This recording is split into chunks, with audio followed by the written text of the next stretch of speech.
Ang munting ibon na si Maya. Sa isang tahimik na baryo, sa pagitan ng mga bahay na may bubong na yero at mga punong namumunga, nakatira ang isang munting ibong Maya na ang pangalan ay Maya. Maliit siya, ngunit araw-araw siyang lumilipad mula sanga hanggang bubong upang maghanap ng pagkain. Isang umaga, dumapos si Maya sa isang puno kung saan naroon ang kalapati at ang uwak. Maya, ang aga mo naman, hindi ka ba napapagod? Napapagod din ako, pero mas mahirap ang magutom.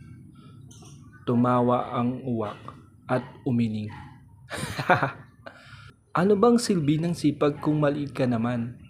Tingnan mo ako, malaki at malakas. Tahimik lang si Maya. Sa halip na makipagtalo, lumipad siya upang ipagpatuloy ang paghahanap ng pagkain. Maya-maya, biglang dumilim ang langit at bumuhos ang malakas na ulan. Lumakas ang hangin at nahirapan ang mga ibon sa paglipad. Maya sa sarili. Nakakatakot pero kailangan ko maghanap ng masusilungan.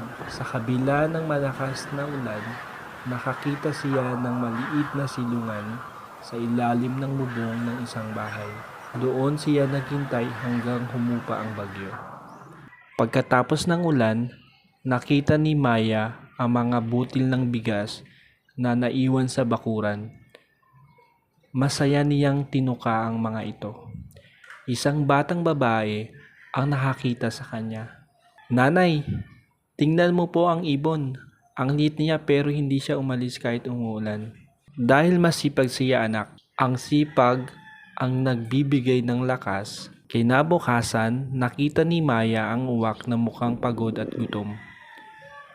Uwak, bakit parang malungkot ka? Mali ako, Maya. Umasa lang ako sa laki at lakas. Hindi ako naghanda. Ngumiti si Maya. Hindi mahalaga kung malaki o maliit. Ang mahalaga ay ang ginagawa natin araw-araw. Pwede mo ba akong turuan? Oo naman. Walang huli para magsimulang magsikap. Magkasama silang lumipad upang maghanap ng pagkain.